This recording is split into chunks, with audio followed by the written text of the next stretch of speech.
Yaiba is a young samurai raised in the wilderness by his cool dad, Kinjiro. He doesn't go to school or have a life like a regular boy, so today he's straight up fighting a gorilla during his casual afternoon training session. The match starts and Yaiba easily dodges all of the gorilla's attacks, even having time to flex on him. But gets a little too cocky and gets caught and thrown into the air. With the help of his other animal friends, he's able to get a mid-air boost and he ends up falling down to deliver the strongest overhead sword strike you've ever seen right on the gorilla's noggin. Yaiba and the animals celebrate and his dad comes over to congratulate him. Good job, son. Beating gorillas is a piece of cake, Yaiba replies. But then all the other gorillas see that their homie just got taken down, so they surround them having dirty looks on their faces. At first, Kenjiro thinks about taking them all on at once, but later realizes that he only has one life, so they all immediately start running away while the gorillas chase them. Yaiba and Kenjiro end up hiding in some cargo crates filled with bananas as they see the gorillas run by. But then one of the blind cargo workers doesn't see them in there, so he places the lid on the box and nails it shut, trapping them inside. Just like that, they are put in a truck, heading straight for Japan. Meanwhile, at the airport, little Sayaka waits around and finally spots her dad, Reizo, walking in. She rushes over to him. "Congrats on winning the Asia Kendo Championship," she says. Reizo pats her head, thanking her, but deep down he feels that he can never be a true champion until he defeats Yaiba's dad, Kenjiro. Just then, they hear some strange sounds coming from behind them. They look back and see Yaiba flying right towards them. Yaiba can sense that Sayaka's dad is pretty strong, so he draws his sword, challenging him to a fight. But Sayaka steps in, trying to protect her dad, using an umbrella as her sword and boldly asks him who he is. Yaiba confidently introduces himself. After Sayaka's dad hears his surname Kurogane, he starts to wonder whether his dad is the arch-nemesis Kenjiro Kurogane. Our boy Yaiba has never seen a girl before in his life, so he looks at Sayaka and asks her, "What are you?" He realizes that Sayaka is an actual girl, so he goes crazy and immediately tries to find out what's under her skirt, but Sayaka unleashes her ultra instinct and bonks him on the head, which makes Yaiba conclude that girls are scary. Just then, Kenjiro is seen at the other end, running toward them while the police trail behind him. Reizo spots him from a distance and gives off an evil smirk. This is the moment he has always waited for, his chance to find out who will emerge victorious in their legendary battle. Reizo strikes his pose, but Kenjiro just grabs him. "Let's get out of here, man." After which, Yaiba and Sayaka follow. They take a taxi to the city and Yaiba presses his fat face against the window as he looks at how beautiful the city is. Shortly after, they arrive at Reizo's house, where Kenjiro tells Yaiba things are going to change from now on. "Welcome to your new home." Yaiba goes into the house and looks around, impressed by how nice it is, but is immediately thrown to the ground by his short-ass great-grandma who has never met him before. She asks Yaiba who he is. Kenjiro walks in later, and after Granny sees the striking resemblance and ugliness between them, she immediately knows that he is Kenjiro's son and tells Reizo and Sayaka they should all keep them company and are welcome. About an hour later in the dojo, Yaiba is really excited to see the other samurais as he's eager to find a samurai who's either as strong as him or even stronger. Kenjiro tests them all by tapping them on the back and they all fail except one who manages to block. Kenjiro suggests Yaiba spar with that guy. Reizo doesn't think that's a good idea because that guy is Muto, the dojo's best samurai. Granny doubts that Yaiba would even stand a chance against him, but his father is confident in him. He sets a deal with Granny. If Yaiba wins against Muto in the sparring match, then they'll all live here together. But if he loses, they'll get lost. Granny agrees and tells Muto that he has permission to go full force, but Muto doesn't understand why because he's just sparring against a little kid. Yaiba stands there bored, telling Muto to hurry it up already and stop behaving like a gorilla, which makes Muto get really annoyed. Granny suggests that Yaiba wear some safety pads, but he replies, "Nah, Dad always says those are for weaklings. And besides, I've never lost a match to a gorilla, so I think I'll be just fine." This overconfidence pisses Granny off. The match commences and Yaiba starts things off by taking really heavy swings at Muto. Granny and Sayaka observe his fighting style and see that it's not the most efficient because Muto can easily see his attacks coming from a mile away. Meanwhile, Yaiba smiles, saying he's impressed at how strong Muto is because he hasn't even been able to land a single hit. Muto decides to go on the offensive this time and Yaiba starts to struggle and even gets slightly overpowered. But then Muto says something that makes Yaiba's two brain cells click. "We're not in the jungle, you dumbass." This makes Yaiba realize that in order to win this fight, he can't fight Muto the same way he fought the animals in the jungle. He needs to adapt. So after that realization, he turns his back on Muto and takes a deep stance, which leaves everyone watching with their jaws dropped. Granny sees this and smirks, thinking Yaiba has either just given up or is just a dumbass. Still, she signals Muto to deliver the final blow now that Yaiba is open. Muto lifts his sword with all his might, ready to deliver the final blow, and right as he does, Yaiba dodges it, leaving Muto with a shocked look on his face. Yaiba then launches his sword and delivers the final blow to Muto, which is delivered with so much power it breaks his sword and even sends him flying upwards into the roof, leaving everyone watching stunned.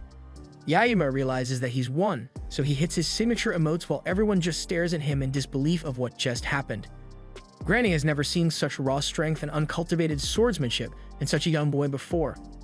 Meanwhile, Kenjiro has just finished downing a full crate of beers and is drunk, but still proud of his son for beating Muto. Raizo facepalms. Now he's going to have to hold his end of the bet and let them live in his house indefinitely. The worst part is that they're not even going to help with the rent. Sayaka notices that Yaiba is doing something strange. He has tied Muto to the roof and is holding a wooden stick. She asks him what he's about to do, but he replies, saying it's survival of the fittest, just like he does in the jungle. This pisses Sayaka off, so she tells him, "You're not in the jungle anymore, you fool." In the middle of the night, while Sayaka is trying to get her beauty sleep, she wakes up because Yaiba is training loudly on the roof for some reason. She comes out of her room, which shakes the house a bit and causes him to fall off the roof. She scolds him. Do you know what time it is? But Yaiba doesn't understand what she means because in the jungle, there's no such thing as sleep. Later that morning, it's now time for breakfast, so Yaiba rushes in to get his, but Sayaka stops him to ask a question about something that has been bothering her ever since he arrived. Why do you have a tiger with you? This is a tale that Yaiba loves to tell, so he starts off by narrating that one day, when he was in the jungle, he was trying to catch some fish but didn't have any luck. That's when the tiger snuck up on him and tried to eat him, but Yaiba accidentally blocked the attack by using his spear to hit the tiger right in the balls.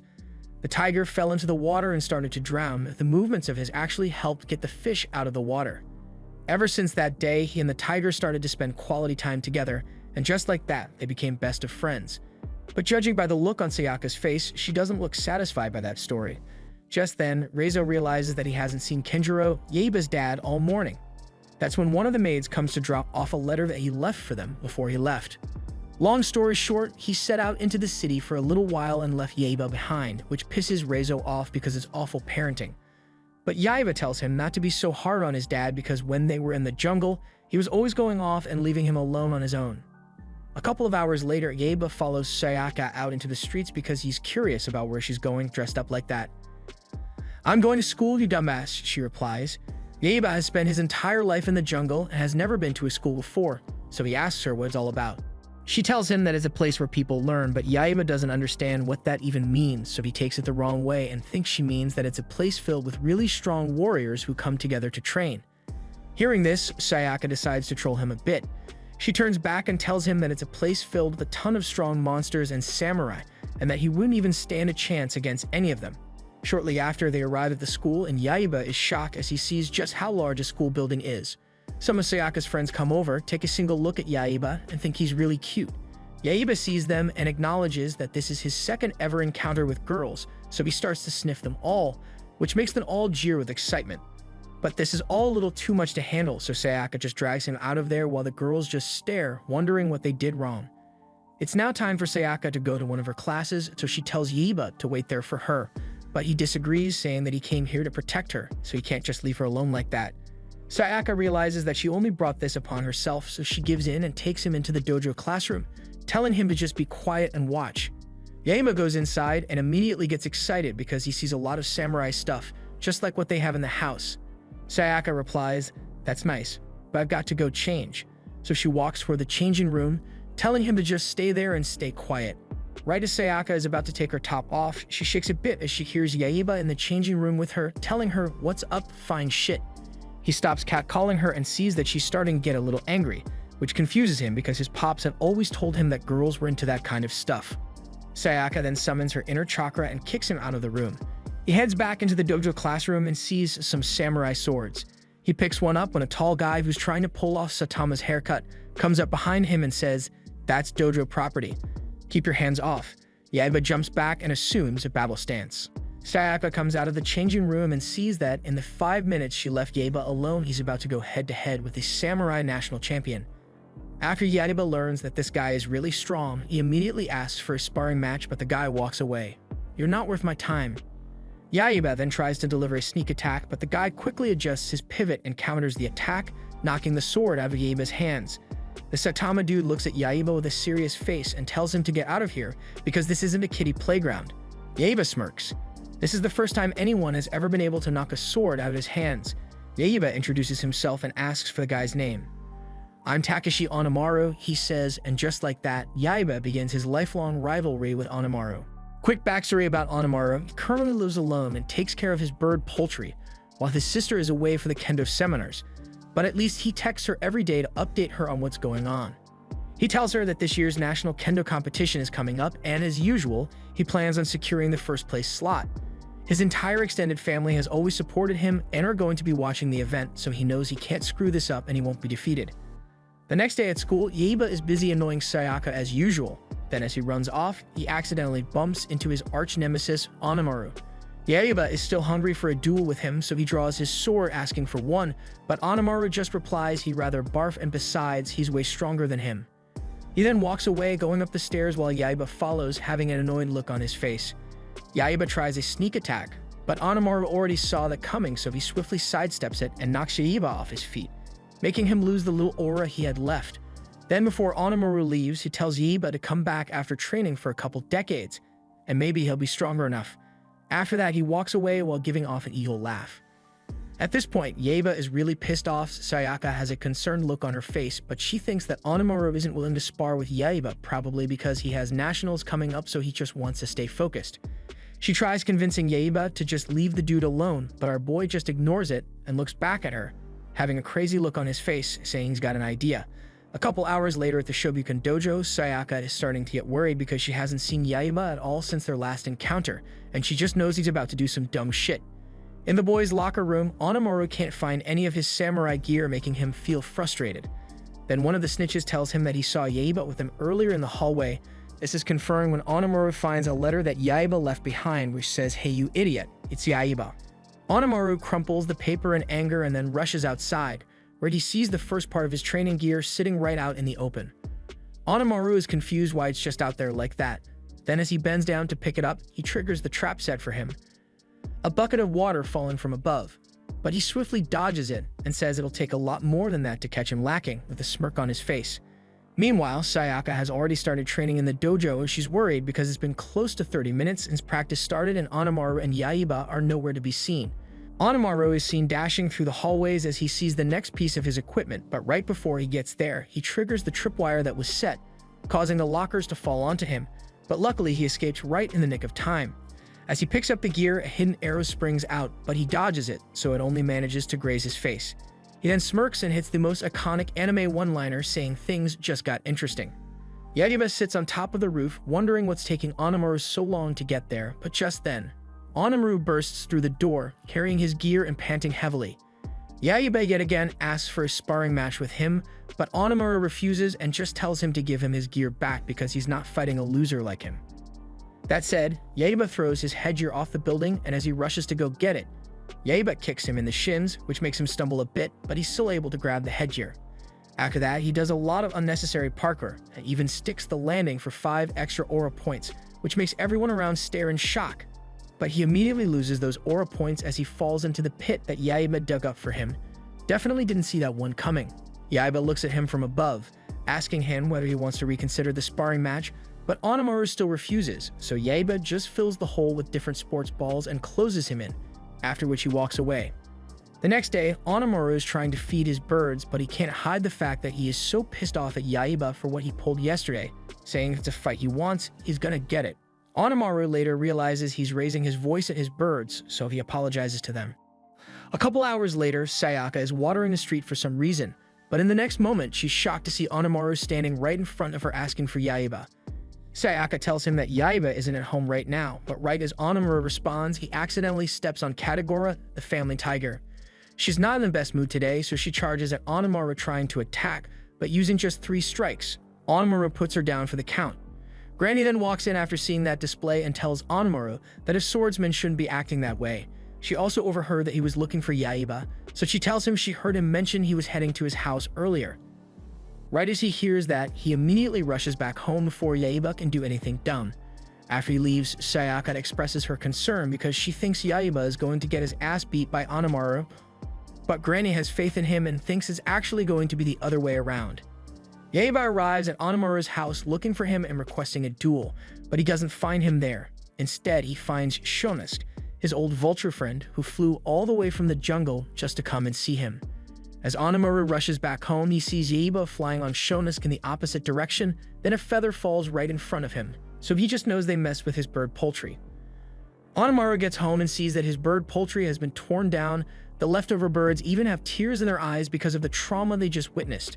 This only makes Onamaru's hatred for Yaiba grow even stronger. Yaiba also gets home and sees that Onamaru had hurt Katagura. Sayaka says it's only fair since he's been messing with him ever since he got here, but Yaiba doesn't care. He's holding a grudge. They both run towards each other and meet in the town square. They draw their swords, ready to fight. One of the police officers tries to separate the fight, but they just tell him to stay out of it. Their match starts with Yaiba delivering a strong kick to the face, but Onamaru calls him a cheat and tells him to only fight with his sword. Sword to sword, they are always evenly matched in power and technique as they dance all around the market square, blocking and dodging each other's attacks. Yaiba flips him onto a bus and they continue the fight there, but they are still an even match for each other. The bus takes a hard turn, making Yaiba fall into the neighboring truck filled with logs of wood. Yaiba, despite his small stature, manages to lift an entire log of wood and throws it at Onamaru. Onamaru easily uses his sword to slice it up, but after he does, Yaiba is nowhere to be seen. Yaiba hid behind one of the logs of wood Onamaru chopped up. He sneaks up behind and launches an overhead attack, but Onamaru still manages to block it. As a last resort, Yaiba decides to bite Onamaru right on his face, causing blood to leak out of his injury. After that, Onamaru is disoriented, so he throws a careless strike. Yaiba dodges it and quickly follows it up with a forehand strike, which connects on Onamaru's face, causing him to fall to his knees. Yaiba acknowledges that he has just defeated his arch-nemesis Onamaru, so he jumps up to celebrate, but unfortunately, he ends up splattered on a road sign, just like one of those old-timey cartoons. Later that evening, both Onamaru and Yaiba are seen whining like babies as they dress the wounds from their fight. Granny walks up to Yaiba. She heard about the fight, but she's not happy that he had to bite him in the head to win, so she doesn't consider that a victory for him. That said, Yaiba is determined to defeat Onamaru fair and square the next time they fight. After Sayaka is done dressing his wound, he, Katagura, and Shonusuke go up to the roof for some training, but he kicks both their asses in record time. That training method has become way too easy for him now, so he tries blindfolding himself and telling them to attack him, but they aren't too sure why he would want that. Sayaka is also curious why he's doing that, so Granny explains to her that he's training his Shingen. His Shingen opens one's mind perception. If Yaiba masters it, he would be able to sense his opponent and anticipate their next move. It's just like what he did when he fought the samurai earlier. It's a very critical skill in sword fighting. Yaiba tries fighting Shonusuke and Katagura using his perception, but he hasn't mastered it, so he quickly gets knocked down while they celebrate with laughter. Still with that, Yaiba isn't discouraged and says, "Let's try that again." Sayaka observes him and smiles because she just realized how determined Yaiba is, but it doesn't take Yaiba long to piss her off yet again because he refuses to take his blindfold off even at the dinner table, so he's just using his fork to poke around her food. That night, Sayaka is naked in the bathtub, reminiscing all the events that happened today, but just then, Yaiba walks in with his blindfold on and clothes off, and he's wearing a blindfold, so he doesn't even know she's in there. Sayaka blushes as she takes a look at Yaiba's tiny soldier, after which she kicks him out. Meanwhile, Onamaru is currently being tormented in his dreams by Yaiba because of the fight they had the other day. As the ghosts of Yaiba surround him and start biting him in unison, he jolts out of bed, saying, "Oh, it was just a dream." Onamaru doesn't want to be caught lacking, so he gets out of bed and immediately starts training while repeatedly saying in his head, "I'm going to get my revenge." Onamaru has always won every fight that he has fought, so the fact that he just lost to Yaiba in such an uncultured way pissed him off. He knows he needs to get strongest one way or another. It's a must. He gets a taunting image of Yaiba in his head again, so he crashes out and accidentally uses his sword to destroy one of the stone monuments in his home. After he calms down, he realizes that he may have overreacted a bit, but what he finds a lot more intriguing is the fact that there's a hidden staircase in the house that he never knew about. Curiosity gets the best of him, so he steps inside, wondering what this place is. He enters the main room and sees a bunch of statues of old Japanese gods surrounding a pretty cool-looking sword. The sword was too shiny not to touch, so Onamaru tries picking it up, but before he does, the statues start to speak to him. telling him that if he picks up that sword, he will inherit all the power from them and become the strongest swordsman to walk the earth. Onimaru hears this and realizes that with this sword, Yaiba won't stand a chance against him, so he places his hand on the handle, trying to pick it up.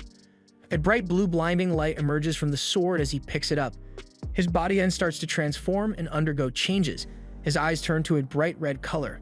After he pulls it out of the ground, there's a bright explosion, and once it settles, Onimaru is holding the sword confidently in the air as it has a bright blue aura around it. But there's also something different about Onimaru.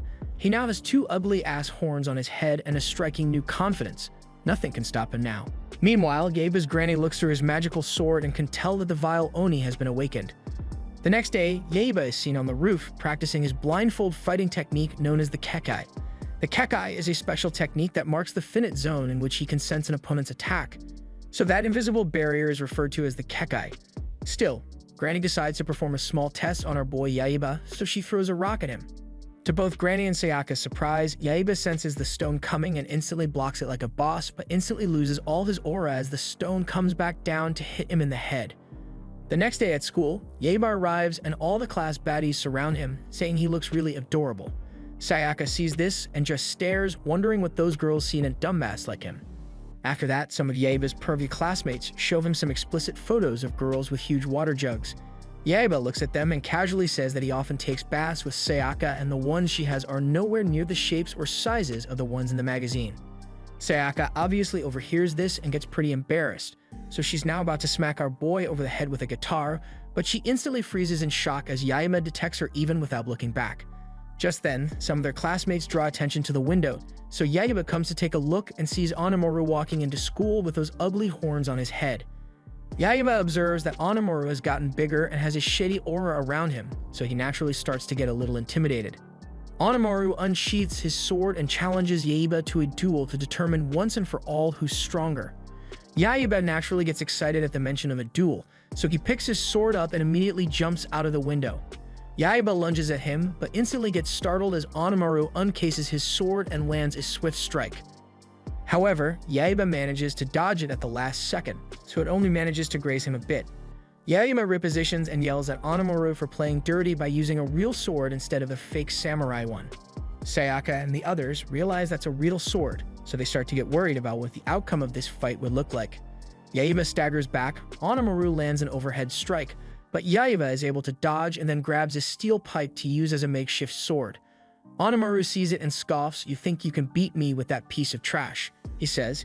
He follows that up with another strike. This time it grazes him on the arm. At this point, Yaiba is really starting to get concerned because he can't even track any of Onimaru's movements before he makes them. With that in mind, he closes his eyes and tries to focus on the Kite technique to try and track his movements. Onimaru could tell Yaiba is about to use the Kite technique, but he just scoffs because he doesn't think that's going to be enough to take him down. He starts with an overhead strike, but Yaiba easily catches it, with his eyes closed for that matter. At first, Onimaru has a shocked expression, then later he smirks, in his mind saying, "Things just got interesting." Onimaru proceeds to launch a flurry of attacks on him, but Yaiba blocks every single one of them without opening an eye. At a point, our boy manages to counter Onimaru's attack by almost landing a direct blow to the face. Following that, Yaiba jumps up into the air and then starts to take the offensive position, and Onimaru is now starting to sweat. After they're separated, Onimaru smirks in confidence because he knows he has something up his sleeve. In the next moment, he draws his sword and unleashes its magic, which sends a swift gust of wind straight at Yaiba, which sends him flying into a wall. Yaiba falls to the ground and Onimaru stands over him, telling him to be a man and finish the fight. Yaiba can sense Onimaru is about to launch another wind attack, so he knows he needs to slash the wind before it gets to him. Just as he predicted, Onimaru launches another wind attack. Yaiba uses his steel pipe to try and stop it, but Onimaru is just too powerful, so he is sent flying backwards deeper into the wall. Now Onimaru plans on ending things, so he draws his sword, ready to deliver the final blow. Sayaka spectates, begging Onimaru to stop, saying he's proved his point so he should just let Yaiba go. Well, that pisses Onimaru off, so he tells her to shut the F up, after which he attacks her by sending a slash of wind. The wind shatters the glass of the windows, scaring off all of Sayaka's classmates, but Sayaka doesn't run. With tears in her eyes, she begs Onimaru to let Yaiba go. Yaiba, although in a dire condition, tells Sayaka to get back, he's going to handle this. Onamaru launches his final attack, a gust of wind that Yaiba is unable to control, so it splits the entire school building in half, sending Sayaka flying with a pretty rough landing.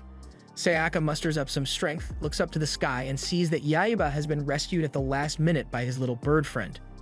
Onamaru looks up at him and just starts to laugh maniacally, because he acknowledges this as the first battle he won against Yaiba. Back at home, our boy is pretty sad about losing to Onamaru. He calls himself names such as pathetic and weakling, then proceeds to make a really ugly face while crying. Sayaka and the others see Yaiba sobbing and share feelings of empathy for him. But that's when Yaiba's dad comes out of nowhere with a bright smile on his face and says, "My boy is growing." After that, he sits down and starts by informing Yaiba that what he experienced in his battle with Onamaru was Fujinkan. It's a technique that has immense power and can stir up storms like the god of the wind. Supposedly, its powers have been sealed away, but Onamaru had somehow managed to awaken it. After hearing this story, Yaiba's jaw drops as he wonders whether this means that sword is unbeatable. Kenjiro replies saying that against the Fujinkan, only the Rajukin sword stands a chance. The Rajukin is a sword that, once grasped, darkens the skies and unleashes a flurry of lightning. Kenjiro thinks back and recalls that an old guy named Miyamoto has the sword. Yaiba is eager to know where he can find the sword, but his father warns Yaiba, with a serious look on his face, even if he was somehow able to get the sword, it would take him years to learn how to safely wield it. Yaiba claps back, saying, "I don't care how many years it takes, I'm going to find that sword and use it to kick Onamaru's butt." Kenjiro finally gives in, saying the sword is up at Mount Tengu. Sayaka hears this and says she knows the place. Yaiba just smiles maniacally, because he knows he's going to make her take him there anyways. Meanwhile, Onamaru is busy checking himself out in the mirror, wondering what he's going to do with all this power he now has. That in mind, he thinks to put his new power to the test. In the next scene, Sayaka wakes up tied to Katagora's back as Yaiba walks in front of them, saying she's going to take him to Mount Tengu to go and get the magic sword. Along the way, Sayaka complains of her clothes being too messy, so Yaiba brings out a couple of clothes he got from her room, but Sayaka doesn't really like the fact Yaiba was rummaging through her clothes. But still, she has no choice but to put them on. Yaiba steps away to go find some food for them to eat, all while Sayaka stands there wondering whether this Miyamoto guy is actually in these woods. About an hour later, Yaiba manages to catch some meat, he roasts it, and everyone seems to be enjoying it. Just then, they all hear a rustling sound. They look back to see what it was. A creepy old grandpa then swoops in from behind and steals their meat. Yaiba spots him at the top of a tree and draws his sword, ready for battle. Sayaka then steps in and tells him to stop because that's the old man Miyamoto his Daz was talking about earlier. Miyamoto jumps down furious. "I'm not that old," he says. Yaiba confidently states that he's here to obtain the Rajukin sword. Sayaka proceeds to beg Miyamoto, saying he should just give them the sword and then they'll be out of his way. Miyamoto surprisingly agrees, so he tells them to follow him. He takes them to his house, but it's more of a treehouse. Yaiba finds it to be kind of strange, but Sayaka is actually really fascinated by it. What she finds even more fascinating is the fact that he built it all by himself. That aside, Miyamoto goes on to inform Yaiba that many swordsmen have attempted to get past him in their quest to obtain the Rajukin sword, but every last one of them has been reduced to dust. Only a legendary samurai can wield the sword. For over 400 years, he has watched over that sword, waiting for the legendary samurai to come and claim it. The old man's full name is Musashi Miyamoto. Sayaka instantly recognizes that name as the great swordsman, but Yaiba, on the other hand, has never heard of this guy. But he doesn't really care anyway. He just tells Miyamoto to tell him where the sword is so he can go and get it. Just then, Sayaka spots it out in the open, stabbed into the ground. They all immediately head over to it. Sayaka, first of all, tries pulling it out of the ground, but she immediately gets struck by a bright stream of lightning. After that, Miyamoto explains that the blade strikes anyone who's unworthy. Miyamoto thinks them being here is a huge waste of time, so he tells them to leave. But just then, Yaiba pulls it out of the ground with ease. Sayaka is excited, Miyamoto drops his jaw, falls to the ground, and starts to think about his life. Even he wasn't able to pull that sword out in his prime, but this kid has pulled it out with ease. Could he be the legendary samurai he's waited centuries for? That's when he makes up his mind. He's going to mold Yaiba up to be the strongest samurai he's ever known. But honestly, Yaiba might have too much brain rot for that. After that, Yaiba tries to use the sword, but it's so heavy that he falls down with it. Miyamoto sees this and can tell that he's several light years away from mastering that sword.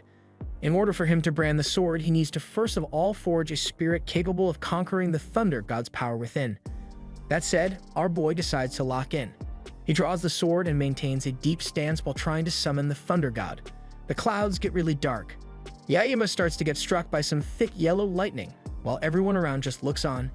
He manages to control the lightning and launches a thick beam of electricity across the floor. Miyamoto can see Yaiba is losing control of himself, so he lunges forward, delivering a swift strike to the back, which makes Yaiba go unconscious. Meanwhile, Onimaru is deep in the magic dungeon where he has just learned about the Raijinkan sword. He knows that if he has that sword, he would be unstoppable. It's a must for him to have it. Meanwhile, Yaiba has finally woken up. However, Miyamoto gives him some good news.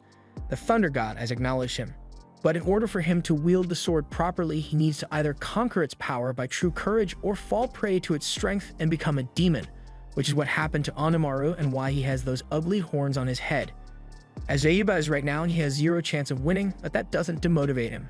He has a determined look on his face while he confidently says he's not going to lose to the Thunder God. He will wield the Raijinkan, and he will defeat Onimaru. Onimaru is still as thirsty for power as ever. He's in his magic dungeon and has just summoned 8 mystic ogres, with their sole purpose being to hunt down the Raijinkan sword. He pairs each of the ogres with some demon assistant to ensure the success of this mission.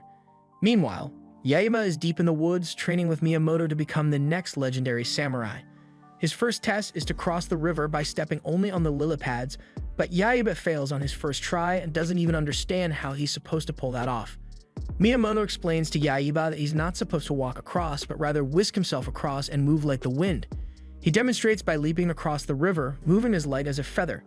He tells Yaiba that if he wants to learn how to do this, he needs to believe in himself, because even the slightest doubt in himself would prevent him from learning how to properly wield the sword. Yaiba is now more determined than ever, so he steps in the river with confidence, but falls into the water like a dumbass. At the same time, Sayaka and the animals decide to start preparing dinner. The scene shifts to the town parliament having a meeting discussing the national budget. That's when Onimaru literally bursts through the door with an ugly-ass monster suit on. The parliament security take one look at him and can see that he's now a full-on monster, so they fire some bullets at him, but he easily blocks them. He throws a slash of wind at the ceiling, which makes it rain glass, all while Onimaru says, "From now onwards, you shall obey me." Back in the forest, Yaiba expresses frustration, saying he gives up because he couldn't get it on the first try. Miyamoto looks over his impatient behavior and says that Yaiba reminds him of another samurai he has trained named Kojiro. As expected, Yaiba has no idea who that is, and Miyamoto almost chokes hearing Yaiba doesn't know the great Kojiro Sasaki. Kojiro was a once-in-a-generation swordsman. He was also really handsome too, but of course not as striking as Miyamoto. He was impulsive just like Yaiba and would always rely on his strength without focusing on tactics and strategy, and unfortunately, that was what led to his downfall. Miyamoto hands Yaiba a shed sword known as a scabbard. It's basically a sword Yaiba can use for the meantime until he is able to wield the Raijinkan. That evening, Sayaka is busy making dinner in the kitchen. That's when she gets 2 unexpected visitors. A 10 out of 10 Japanese baddie and a weird guy in a red cloak. Sayaka comes to the door, and the lady casually asks the whereabouts of the Raijinkan sword. Sayaka replies, casually telling them it's currently with Yaiba, but little does she know that these are 2 of the evil ogres Onimaru set out to obtain the Raijinkan sword. Sayaka accepts them with open arms, telling them to come inside and wait for Yaiba to get back. Sayaka invites them in for dinner. The guy in the red cloak is easily stuffing his face with a bowl of ramen. Sayaka suggests he take his cloak off, he's probably really hot in it. He thanks her for being so kind and agrees to take it off, but the lady uses her monster tail to slap him back to his senses. Just then, Yaiba walks in, saying he's starving. Sayaka welcomes him in and tells him that they have company. Miyamoto hasn't had any action in a long time, so he gets a little overexcited when he sees the beautiful lady inside the hut. But that's when the 2 guests decide to show their true colors. They launch an attack at Yaiba, throwing him out of the hut. Miyamoto takes an offensive stance against them and asks who they are. The guy in the cloak finally reveals himself to be a fat-ass crocodile named Garuda.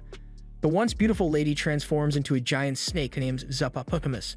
They expected Yaiba and the others to be afraid or intimidated, but instead they just burst into laughter at how absurd their names sound. This pisses the ogres off, so they unleash their minions. Sayaka sees that things just got a lot more serious, so she tells Yaiba to stop laughing and focus.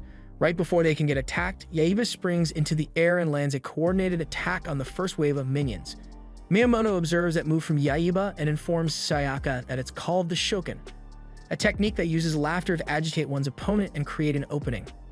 Yeah, it's a sneaky move to use, but throwing one's opponent off guard is the most basic of the basics. Miyamoto watches how easily Yaiba is taking the minions down. Maybe he was wrong about Yaiba all this while. This time Zeppapo strikes, catching Yaiba off guard, but luckily, Miyamoto was there to bail him out. At the same time, Sayaka gets surrounded by some of the minions. She bluffs, saying they should get back because she knows jujitsu. One of them grabs her from behind. Katagura sees this and immediately springs into action trying to save her, but by the time he gets there, she already took him down with a single strike to the head. Meanwhile, Jiroda starts to fight Yaiba. He uses his long-ass tongue to grab the sheath of the sword, forcing Yaiba to unsheath the sword and unleash the power of the Thunder God. Miyamoto sees this and knows this is bad news because Yaiba hasn't been able to contain the power of the Thunder God, meaning that he'll likely get consumed by it. Yaiba gets consumed by the Thunder God, just like Miyamoto expected. He's about to deliver a very deadly slash of lightning, but luckily, Miyamoto is there just in time to knock him unconscious. But strangely, Yaiba regains consciousness and is now stuck in the Thunder God mode, meaning that he has no control over his mind or body. He roars and then sends a thunderbolt towards Miyamoto. He swiftly dodges it, but it ends up setting his treehouse on fire. Yaiba starts to attack everyone in sight, including the ones on his side. Miyamoto looks at Yaiba and shakes his head. Yaiba is now too far gone. The Thunder God is going to devour him if this keeps up. In the next moment, Yaiba locks eyes with Jiroda and is about to land a fatal blow on him, but Miyamoto steps in at the last second and protects him. He further asks Jiroda for a temporary truce, saying they'll need to work together to defeat Yaiba or else they're cooked. Jiroda understands the situation and agrees. Given the current situation, they are left with no other choice but to cut Yaiba down. They both charge at him, but Yaiba is somehow able to handle both of them at the same time, after which he launches a heavy thunderbolt, which destroys a tree that almost crushes Katagura and Sayaka. Miyamoto now has a new plan. He attacks from above while Jiroda attacks from the side. Jiroda sticks to the plan and stalls Yaiba for a second. Then in the next moment, Miyamoto jumps in about to deliver the final blow, but Yaiba still manages to block it. As their swords collide, the orb containing the power of the Thunder God falls out, so Yaiba returns back to his senses and is no longer under the influence of the Thunder God. Jiroda and Miyamoto jump up in celebration at the sight of this, but immediately separate themselves after they realize they technically still are enemies. Right now, Zeppo's minions have taken Sayaka hostage, so she tells Yaiba to give up the sword if he ever wants to see her again. She then instructs Jiroda to get rid of them, but Jiroda remembers how it was Miyamoto that saved him when Yaiba went out of control. Zeppo can tell Jiroda is now having mixed feelings, so she charges towards him, but Yaiba appears in front protecting him. "Isn't he one of you?" Yaiba asks. Zeppo replies, saying Lord Onimura has no time for pathetic, sentimental fools. The battle between Zeppo and Yaiba begins. Yaiba runs into the woods as a way of drawing Zeppo away from the others.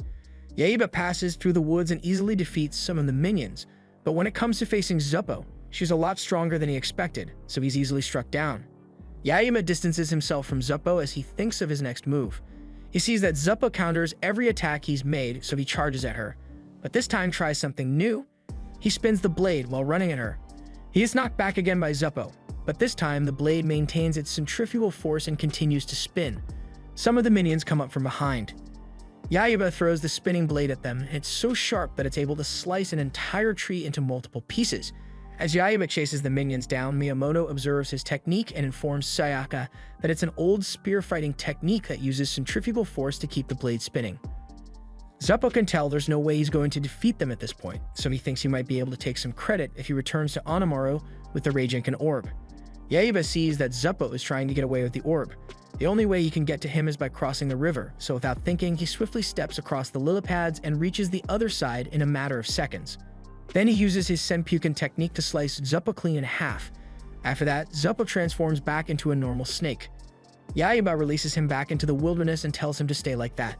Later that night, they all camp outside because Yaiba did burn down Miyamoto's treehouse. But Miyamoto isn't angry about it. He knows it wasn't his fault. Just then, Sayaka shows them real-time news coverage where Onimura broke into the National Diet Building.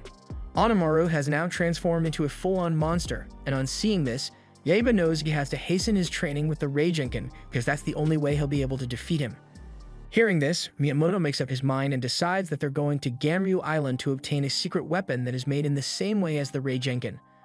Miyamoto has hoped that it could provide a hint as to how to better wield the Raijinkan.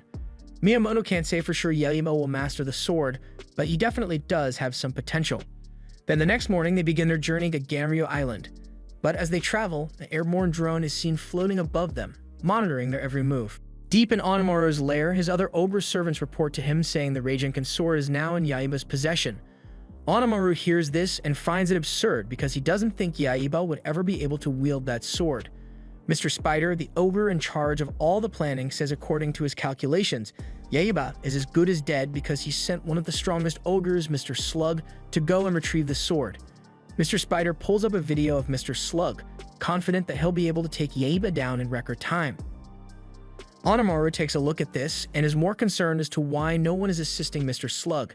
Mr. Spider replies saying that's because it took him quite a while to get there because he is a slug after all. Onimaru still can't get over the fact that he was so confident in Zuppo to get the sword, but she was unsuccessful, and to make matters worse, Hiroda has now even joined Yaiba's side. Hearing this, Mr. Spider just cackles, saying it was all part of his plan.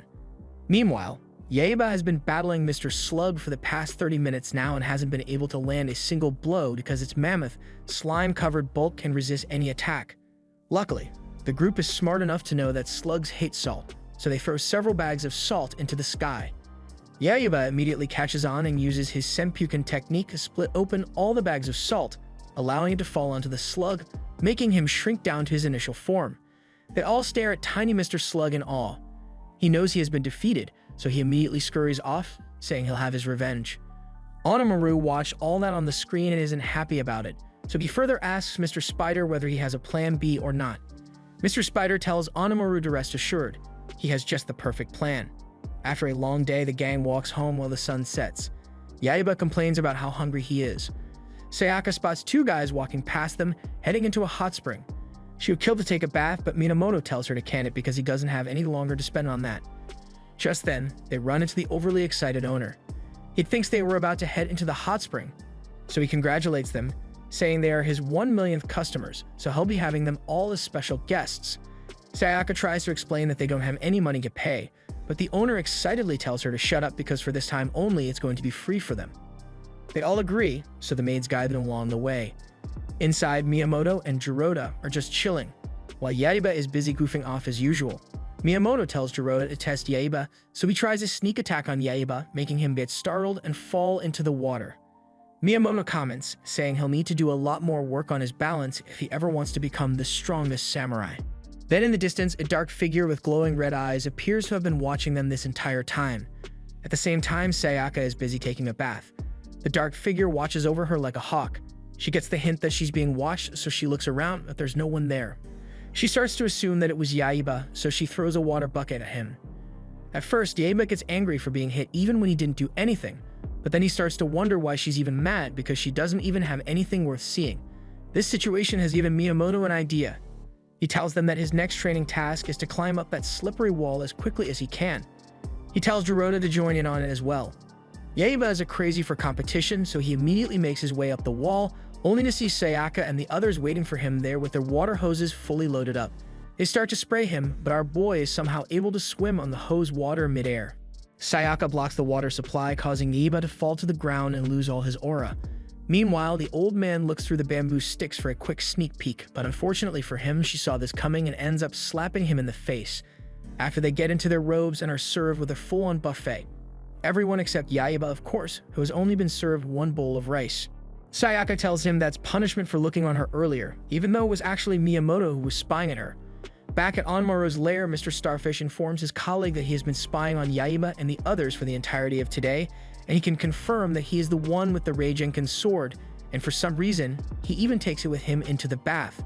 That aside, he puts on a serious face while saying they have to figure out a way to get the Raijinkan sword. However, the major problem is Yaiba's Senpuken technique. The other ogres start to brainstorm, wondering whether it would be possible for them to get the Raijinkan sword without having to fight Yaiba. They start to think that if they could transform like how Mr. Snake did, things would work out a lot better. But even with that, they would have to fight the moment they reveal themselves. Then after planning for a while, their brain cells finally click and they get an idea and start to plot it together. Meanwhile, Yaiba has just devoured several bowls of white rice because although Sayaka said it was okay for him to eat rice, she never specified the limit. Just then, the overexcited owner pops out of nowhere to inform them that they are holding a special event made just for them named Kamatamashi. And if they make it through, they would get to experience their secret and secluded hot spring. The owner claims that it does stuff like loosen stiff shoulders, relieve backs, and even gives impeccable skin. With that said, Yaiba asks the owner whether this kimono-emishi thing tastes good, but Miyamoto informs him that it's not a food. Kimono-emishi should be considered something like a test of strength. However, it doesn't test one's physical strength, but rather what you have in your heart. It still sounds like a load of fun to Yaiba, so he suggests that Sayaka comes along too. Judging by the look Sayaka has on her face, she's not too sure about it, but the manager tries to persuade her, saying it's an extremely special hot spring, one they won't find elsewhere. Miyamoto finds this to be an excellent idea and also a good way for Yaiba to show Sayaka that he can be a good escort. Later that night, they arrive at the Kimono-emishi grounds, and it's honestly really spooky. Sayaka is starting to get a little scared, so she suggests they just go back. Just then, they get startled by Mr. Starfish. He lies, saying that he works for the inn and is here to explain how the Kimono-emishi works. The rules are to proceed forward and do not turn back for any reason whatsoever. Now that the rules have been distributed, he tells them to get going.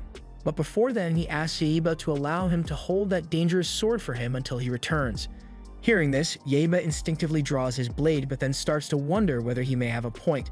Mr. Starfish sees this and gives an internal evil smirk because he thinks Yaiba is going to be foolish enough to fall for this easy trick. He's going to get the Raijinkan sword by the easiest way possible.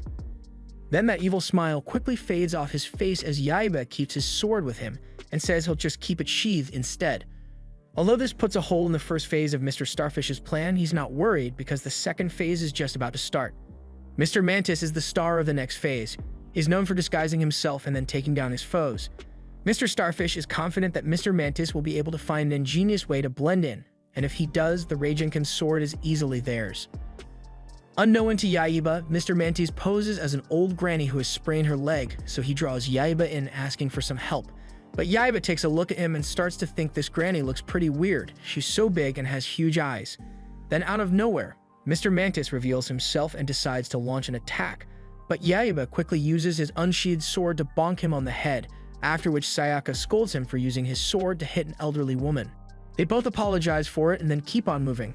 Mr. Starfish comes over to Mr. Mantis and expresses pure respect for Mr. Mantis, because although he was hit really hard, he is still standing, making Mr. Starfish believe that he really is tougher than the rumors say. But just then, Mr. Mantis' cloak falls off and Mr. Starfish drops his jaw as he sees Mr. Mantis knocked out. Mr. Sea Cucumber is the nicest and most adorable of the group, so Mr. Starfish is eager to find out the kind of move he's going to pull. While Sayaka and Yaiba walk through the next part of the Kimono-emishi, Mr. Starfish trails behind them, acknowledging that Mr. Sea Cucumber has just camouflaged himself and is eager to find out what clever disguise he picked out. Just then, he stops, realizing that he just stepped on something. He looks down and finds out that he has just stepped on Mr. Sea Cucumber. Then he screams out in warning. Now that everyone else has been wiped out, Mr. Starfish is now the last resort. He hides in the bushes with a smirk on his face, confident that with this plan of his, they'll practically be handing the sword over to him. On getting to a certain point, they see a sign that tells them to put any sword they have into the crevice to complete the Kimono-emishi task. Yaiba sticks the sword in, happily thinking that he has somehow solved a huge mystery. That's when Mr. Starfish comes out from behind and informs them that he filled the crevice with an exceptionally strong glue, so it would be almost impossible for him to remove it from there. He thinks he would easily be able to defeat Yaiba now that he's without the sword. Just then, two of his other ogre friends are now reunited with Mr. Starfish, and he sheds a tear seeing that his friends came back for him. Now that the three of them are together, they believe they are an unstoppable force, so they just tell Yaiba to surrender the swords so that no one has to get hurt. Meanwhile, Yaiba is busy trying to use his brute strength to remove the sword from the crevice. Yaiba gets an intense adrenaline rush and has now been able to lift the entire boulder, which ends up hitting Mr. Starfish and his colleagues as they try to attack. Against all odds, Yaiba has managed to free the Raijinkan sword. The ogres see this and cannot believe their eyes, but even with that, they know that Onamaru would have their heads if they return empty-handed. With that in mind, they both start to charge at Yaiba, knowing that they have no choice but to fight. But right before they manage to collide, they get really unlucky and get hit by the sprout of a geyser. Sayaka takes a look and sees that this might be the secret hot spring that the owner told them about a while ago. About an hour later, the three ogres wake in their resort room to see Yaiba staring down at them. The ogres immediately scoot back, accusing Yaiba of attacking them in their sleep, but Yaiba explains that he actually saved them. They hear that and are lost for words. Even though they plotted to steal the Raijinkan sword from him, he still decided to save them. Actually, it was Jiroda that vouched for them, and on hearing that, they immediately burst into tears, thanking them for showing such kindness. Kuroda further tells them that they don't have to follow Onamaru if they don't want to. "You are free to choose your own path," he says. Mr. Starfish plans on going back to his wife, and the others plan on sticking around with Yaiba until they reach Ganryu Island. Meanwhile, in Onamaru's lair, Onamaru has been watching the entire thing and is really pissed off. Now he has no other choice but to summon his strongest ogre. In the next moment, a giant casket falls from the sky, it opens, and a dark figure with red glowing eyes emerges. Onamaru yells while giving it instructions, "Rip the Raijinkan sword off of Yaiba's baby hands and bring it to me." In this episode, the gang goes all the way to the Nagoya station to get some delicious chocolate sticks. They hardly ever come to this sort of fancy area, so Sayaka pulls her phone out to take some pics for the gram, but Yaiba has no idea what she's doing. Just then, their group selfie gets interrupted by one of the ogres who they have battled before, Mr. Slug. This time, Mr. Slug has a bright smirk on his face, confident that he's able to defeat Yaiba. He tells them that he no longer goes by the name Mr. Slug, he now has a shell, so he goes by Snaily now. The gang hears this and are short of words. Nonetheless, Yaiba remembers that his weakness is salt, so he tells Jiroda to bring over the salt bag. Yaiba takes it and lunges towards Snaily while throwing it all over him. Snaily sees this and has a confident smirk. He immediately hides in his shell, preventing his skin from coming into direct contact with the salt. Although Snaily is protecting himself while being in the shell, he is still plainly vulnerable for any attack that comes his way. That provides Yaiba the perfect opening for his signature Senpuken attack, striking his shell clean through. Miyamoto now watches Snaily slither away and starts to wonder whether this is actually the kind of people that Onamaru hires.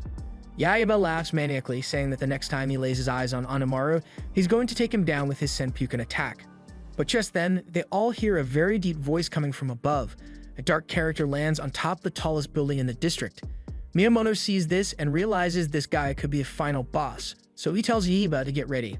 The weird-looking guy at the top introduces himself as Mr. Bat. At the same time, he has just eaten Sayaka's Nagoya snack and he finds it to be quite delicious. After that, he points down at Yaiba and tells him that the Raijin sword belongs to none other than Lord Onamaru. "Now hand it over before anyone gets hurt," Mr. Bat says, confident that he'll easily be able to take it from him. But Yaiba is also quite confident that he'll be able to defeat him with just one strike of his Senpuken. Then in the next moment, they both draw their swords and clash, and with one strike, he manages to strike Yaiba in the arm, causing him to bleed out a bit. Both Yaiba and everyone watching can't believe it. Yaiba realizes Mr. Bat only managed to get a hit on him because he can fly, but Mr. Bat just tells him to shut the F up and then calls him an ugly wingless human. That said, Yaiba calls on Shaunusk and they adapt together, making Yaiba now able to fight in the air just like Mr. Bat. Seeing this, Mr. Bat is impressed, but he's still fairly convinced that Yaiba won't be able to defeat him. As Miyamoto watches the two collide, he can tell that Mr. Bat is quite fast, and he's even blocking Yaiba's attacks like they're nothing. However, if Yaiba is somehow able to cut through his defense, he might still stand a chance. Their battle continues for a while, and they seem to be an even match for each other. Then at a certain point, Yaiba sees the perfect opening for his Senpuken attack. Right as he is about to use it, one of Shaunusk's wings gets hit with a blade, and because of this, Yaiba realizes he can't use the Senpuken technique like that. Mr. Bat then follows up by launching an overhead kick that sends Yaiba crashing down into a neighboring store. As Yaiba lays there helpless, Mr. Bat figures that this is the best time to finish him off, so he lunges towards him and is about to deliver a very lethal blow, but Miyamoto appears just in time to block the attack. Mr. Bat is impressed the level of skill, so he asks who this guy is. Miyamoto hears that question and decides to stroke his ego a bit, so he tells Mr. Bat that he's the incomparable bringer of terror, Musashi Miyamoto. Mr. Bat hears this and gives Miyamoto a huge hug because he's actually a really big fan of him. Mr. Bat would really love it if Miyamoto was one of his colleagues, but they're still enemies, so he takes a large bite out of Miyamoto's head, making him leap backwards and stagger a bit. Jiroda and the others come to check up on him, but Miyamoto kind of looks different. He staggers a bit once more and then turns towards them and gives a loud roar, his face being really pale and eyes a greenish color. Following that, Mr. Bat orders his minions to now attack Sayaka, but Yaiba swoops in to attack at the last minute, after which he hops on Shaunusk and flies away with Sayaka. Right as Yaiba thinks he's safe, Mr. Bat comes flying in from above and starts to attack them. At a certain point, Mr. Bat gets close enough that he ends up cutting off one of Shaunusk's wings. Yaiba and Sayaka then start plummeting to their doom. Yaiba grabs Sayaka and tells her not to let go, then they end up falling deep into the river. Meanwhile, Mr. Bat acknowledges that Yaiba managed to get away this time, but both Miyamoto and Shaunusk have now become his minions.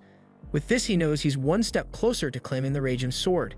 Later that night, Yaiba and Sayaka sit together on the bridge. It's obvious they feel bothered about what happened to Shanosuke and Miyamoto. Because of this, Yaiba tells Sayaka to hand him the orb that gives him the power of a thunder god. He knows that's the only way he would stand a chance against Mr. Bat.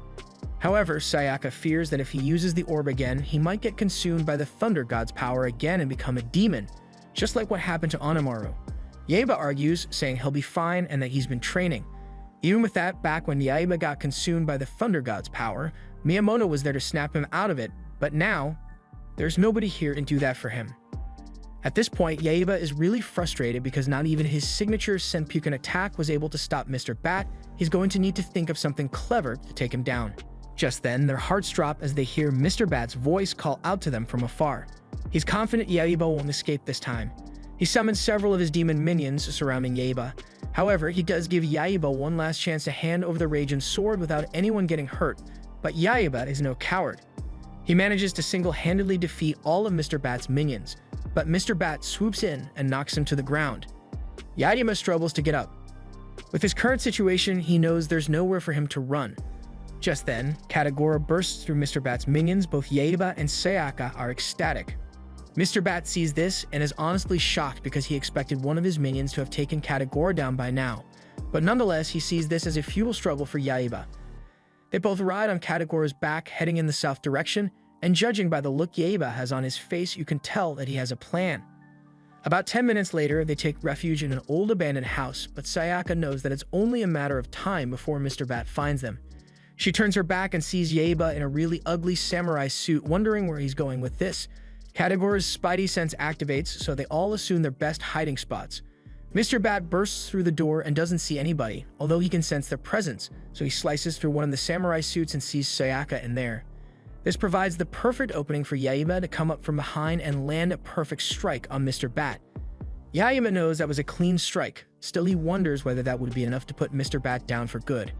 In the next moment, Mr. Bat is dazed but still standing because he blocked it. This makes Yaiba hate himself for not using his Senpuken technique. The strike only managed to remove his sunglasses, but Mr. Bat is still really pissed off. He's surrounded by a fake purple aura, so you know he means business now. Mr. Bat chases Yaiba back and forth until they reach the top of the roof. That's when Yaiba is about to draw his sword. He realizes that the Raijin sword is missing. With the sword missing, Mr. Bat is certain that he'll be able to defeat Yaiba. Meanwhile, Sayaka has just found the Raijin sword lying on the floor, so she tries to pick it up, but she can't even pick it up, so she wonders how Yaiba has been carrying it around all this while. Nonetheless, she calls over Katagura to help pick it up. She knows she has to get it over to Yaiba or else she's cooked. Along the way, they run into some of Mr. Bat's minions, but they quickly run past them because they know they don't have time to face them. Meanwhile, Yaiba is locked in a heated battle with Mr. Bat without a sword. Though he manages to dodge and weave through the attacks, it's clear he's on the losing side. Just then, Katagura and Sayaka arrive to toss him his sword. He immediately tries to use his Senpuken technique, but Mr. Bat tosses a dark orb inside it, which would prevent it from spinning. However, Yaiba is confident that he'll be able to chop Mr. Bat in half even without his Senpuken technique. They both clash blades for a few moments, but Mr. Bat is still managing to overpower him. Mr. Bat throws him on the floor and is about to deliver the final blow. Yaiba watches his life flash before his eyes. This is how it all ends. Sayaka sees this and thinks Yaiba is going to die, so she screams, and coincidentally, a ray of light bounces off her amulet and shines directly on Mr. Bat's face. That's when Yaiba's two brain cells click, realizing that bats hate sunlight.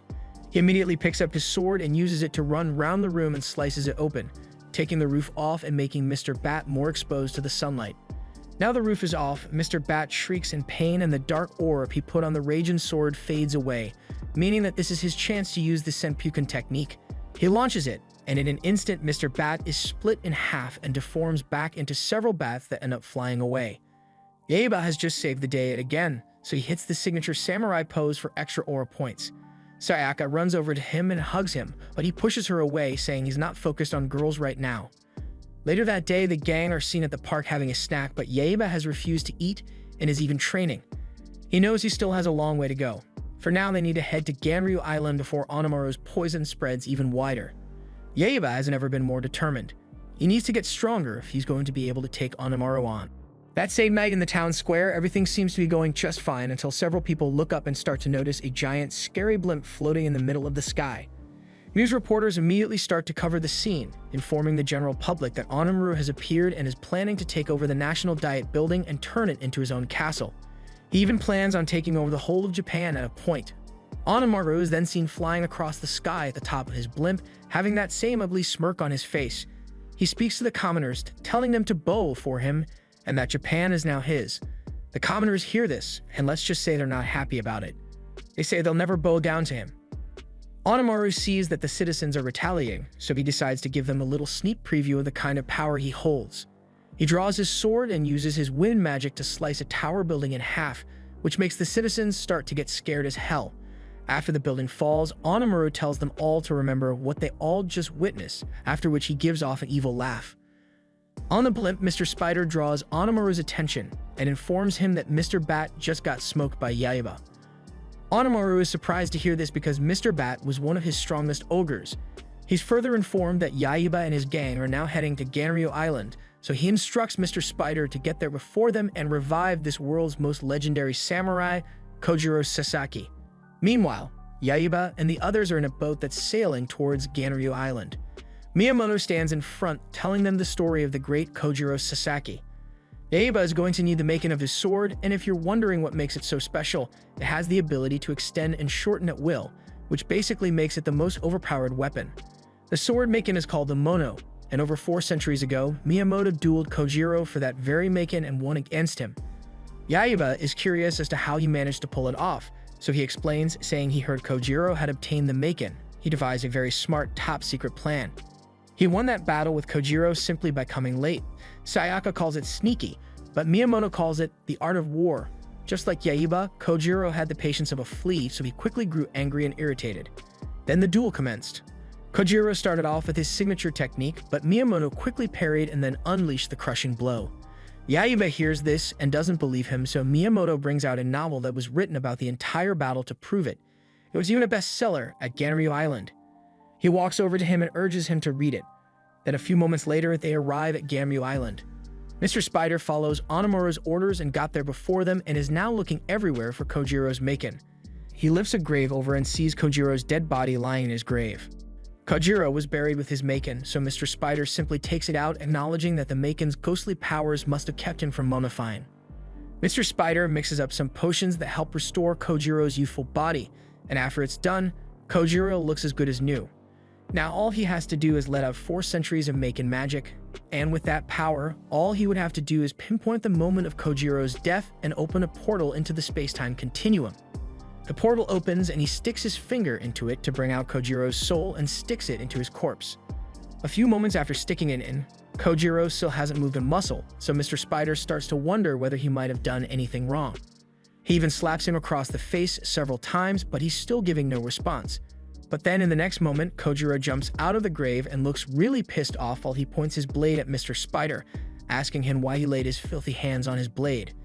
Mr. Spider starts to panic, explaining to Kojiro that he died 400 years ago and he was the one who brought him back to life. Kojiro can't believe his ears.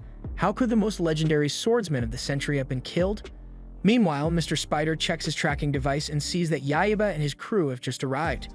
He panics and tells Kojiro to put everything back to how it was in Hyde. He doesn't want them to suspect a thing. Shortly after, Yaiba and the gang arrive on the island and can already see the bronze statue. Kojiro and Mr. Spider hide behind the statues, hoping Yaiba's gang won't find them. That's when Kojiro hears Miyamoto's voice and instantly recognizes it. He starts to recall and realize that he fell for his stall tactics. He then looks at the statue that was built of him and wonders whether he actually did get killed by Miyamoto.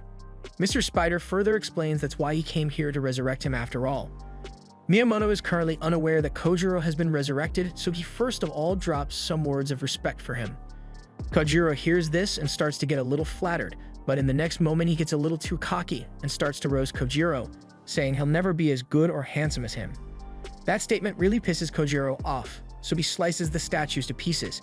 Then he stands on top of it cinematically and announces that he's returned from the land of the dead to destroy him. Miyamoto's heart almost stops working as he can't even understand what's happening. Mr. Spider comes out from hiding and is about to introduce himself as one of the 8 ogres, but Jirota beats him to it, so he's now a bit upset. But that aside, Mr. Spider simply asks Kojiro to kill them all, and Kojiro agrees to do it, starting with his arch-nemesis Miyamoto. He looks around wondering where Miyamoto is. Yaiba points down to the grumpy old man and says that's him. Kojiro sees and can't believe his eyes. Miyamoto used to be almost as handsome as him, but now he looks like a decrepit fossil. Miyamoto roasts Kojiro back, saying his 400-year nap wasn't even enough to save him from being chopped. In the next moment, they both draw their swords and Miyamoto lands the first blow, but Kojiro easily blocks the attack. They are now currently in a back-and-forth exchange. Miyamoto says Kojiro has somehow managed to improve while he was in his coffin, but Kojiro feels that Miyamoto's old butt just got weaker. After some separation, Kojiro uses his extend sword technique. Yaiba watches and is impressed to see that the sword really does get longer, just like the stories he heard. The attack hits Miyamoto, but he struggles to block it. Kojiro is now convinced that age has caught up to Miyamoto because his old self would easily have been able to parry that. Miyamoto is at his limit. Kojiro is about to deliver the final blow, but right before it hits, Yaiba steps in and blocks the attack. Kojiro is amused that this little guy thinks he can take him on. He even says it'll be good luck for him to even get close. Their battle begins with a swift exchange of blows, but it's very obvious that Yaiba is getting overpowered. This calls for his signature Senpuken technique, so he jumps into the air ready to deliver it. Although Kojiro has never seen a move like this, he knows exactly how to deal with it. He simply uses his extend technique to knock it out of his hands. Now they're both on the ground. Kojiro explains that he didn't even need to face his Senpuken attack head-on.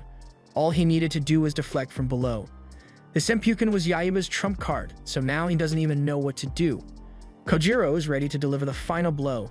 Miyamoto sees it and immediately gasps for air because he knows the lethal move Kojiro is about to pull. He plants his sword downward, imitating an overhead attack. Yaiba blocks at the last moment, but then looks to the side to see that Kojiro changed direction and is about to slice him to pieces. At this point, Yaiba knows he's a goner. There's no way he can block this. Luckily for him, Miyamoto jumps in at the last second to push him out of the way. Yaiba now has a slit of blood on his face and no way to block the oncoming attack from Kojiro, so he now has no choice but to accept his fate. But Yaiba has really strong plot armor, so right before he gets sliced to pieces, a portal opens behind him and he gets sucked in. Everyone drops their jaw because they don't understand what the hell just happened. Yaiba falls through the wormhole and lands on a wooden ornament. By the time he looks up, he sees that he's surrounded by a group of ninjas who are pissed off that Yaiba just landed on the Lord of the Land, and now he's unconscious. At this point, Yaiba is really confused as to what's going on. The ninjas are still really pissed off, so they draw their swords at him. Yaiba assumes they must be Onimura's minions, so he draws his as well, but he forgot that he's outnumbered, so he just freezes in fear. But just then, they get stopped by a really cool-looking samurai. The ninjas are not familiar with this guy, so they ask him to identify himself. The masked samurai takes his helmet off and introduces himself as Musashi Miyamoto. The ninjas hear that name and immediately shudder with fear, because they know how dangerous Miyamoto is. Long story short, they waste no time and start running away. After they leave, Yaiba asks this guy whether he really is Miyamoto. He confirms and says they're currently in the year 1612. Yaiba's little pet hears that and immediately gasps in shock, after which he informs Yaiba that they just underwent a 400-year time warp to the Edo period. And once Yaiba realizes that, he also gasps in shock for a second, but later calms down because he's so stupid that he doesn't even know what a time warp is. Later that day, Yaiba and Miyamoto are walking through the town square. Yaiba has explained that they traveled here through a time warp, but Miyamoto still finds that very hard to believe. That aside, Yaiba starts to wonder whether them coming through the portal means Kojiro isn't here, but Miyamoto explains that Kojiro is here and they even have a duel scheduled for the next 7 days. Just then, they look in the distance and see Prime Kojiro being surrounded by all the town baddies, telling them that he's definitely going to defeat Miyamoto. Just then, Miyamoto and Kojiro lock eyes with each other. The tension in the air is really thick. Everyone watches them, wondering what the outcome is going to be. As they walk closer to each other, a construction worker's wood block falls and is about to hit them, but they show their samurai skill and slice the wood, carving them into perfectly shaped chopsticks. The crowd goes to check it out and sees that they even engraved their names on the chopsticks and managed to cut exactly 10,000 each. They're evenly matched. After that, they walk past each other in slow motion, saying they both can't wait for the day of their official duel to come. Yaiba's pet starts to brainstorm and recalls that Lord Onimura mentioned that Kojiro's body was still usable, And if the Kojiro of their time appeared in his grave, it's only left to assume that Mr. Spider created a portal that reached back into the moment before Kojiro's death and somehow managed to take his soul before it happened and placed it into the coffin and resurrected him. Since they were moving really fast when they traveled through the portal, they believe they might have traveled back even further before the time of his death. Yaiba considers that to be good news because if that's true, it means the portal would show up again when Miyamoto wins, then they can just hop in and get back to Sayaka and the team. Yaiba is now kind of excited because now he's going to get stronger and going to get a rematch with the Kojiro of his time. Later that night, Miyamoto takes Yaiba back to his house. The door opens and they are greeted by a girl named Atsu, who coincidentally looks exactly like Sayaka. A couple hours go by, then they sit outside and watch Miyamoto train. Atsu tells Yaiba that Miyamoto has never missed a single day of sword practice. Yaiba's pet acknowledges that takes a lot of seriousness and dedication, so he wonders how he ended up becoming that goofy grandpa they know and love. Yaiba picks his sword up and asks Miyamoto whether he knows how to beat that special technique that Kojiro uses. Miyamoto explains that it leads with a downward strike, that the opponent is forced to block, and then followed by an immediate slash upward. It's an attack that'll slice you at the moment you block it, so Miyamoto tells Yaiba the best way to counter is to charge forward and leave fear behind. Miyamoto has nothing in mind but victory concerning the duel with Kojiro. He has spent the time training, so he's confident that he'll come out on top. Yaiba sees that this Miyamoto is the only one capable of trashing him to defeat Kojiro, so he asks him whether he'll train him, and without any dispute, Kojiro agrees. Just like that, Yaiba's training with the legendary samurai begin. He knows it won't be easy, but it's definitely a path he needs to follow if he's ever going to defeat Kojiro. Back in the present, Sayaka and the animals are in tears because they still don't know why Yaiba hasn't returned or whether he's even going to return. At the same time, Miyamoto is still having a head-to-head battle with Kojiro, but it's very obvious that his age has caught up to him, so he's now about to get sliced by an overhead strike from Kojiro. But just then, the attack is interrupted by a bright blue flash of blue light. Meanwhile, in the time warp, Yaiba is starting to panic a bit because Miyamoto has just told him he's going to go very bright and early for the duel tomorrow.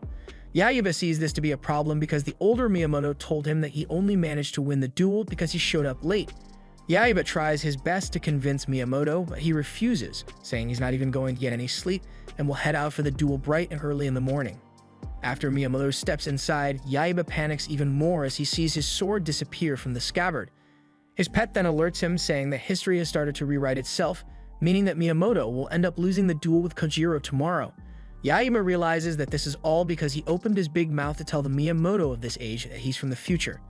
Miyamoto was the one that gave him the Raging Sword, so if he loses and ends up dying, that means Yaiba will never get it. And if Yaiba never gets it, then he would stand no chance against Onimaru and would get killed. Amidst all this, Yaiba's pet informs Yaiba that he's starting to fade away, but at the realization of that, he rushes into the living room and tries to persuade Miyamoto to go to sleep ahead of the duel tomorrow. Yaiba tries his very best to persuade him, but he still won't budge. Atsu then speaks up, asking Yaiba to tell her what the future is like. Yaiba sees this opportunity has loads of potential, so he rushes over to her and flips her skirt open because in the future, all the cute girls wear miniskirts like that.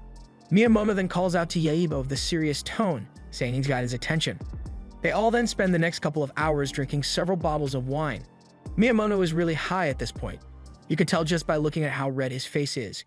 Yaiba can tell this tactic is working because his body has returned back to normal and the book has done the same too. At a certain point, Miyamoto reaches his limit and falls asleep. Yaiba sees this and hits a Japanese emote to celebrate, confident that he'll wake up late for the duel and everything will go as planned. But Atsu quickly butts in and bursts his bubble, saying that there won't be any duel tomorrow because whenever Miyamoto drinks, it takes a miracle for him to wake up all the next day. Yaiba starts to panic. Tomorrow is the big day, and this means that Miyamoto is going to sleep through it. The next day at the battle arena, everyone, including Kojiro, waits patiently for Miyamoto to arrive. Some time passes and Kojiro starts to get pissed off at Miyamoto's lateness. Kojiro writes a note on a scroll and places it on his sword, after which he uses his extendo technique to extend it all the way to Miyamoto's house. The sword note bursts through the wall and Yaiba picks it up trembling. It's clear now that Kojiro is pissed off. Out of desperation, Yaiba picks Miyamoto up and starts to slap him across the face, hoping to wake him up, but even after several attempts, it doesn't look like he's waking him up anytime soon. Just then, Yaiba's pet unexpectedly has an idea.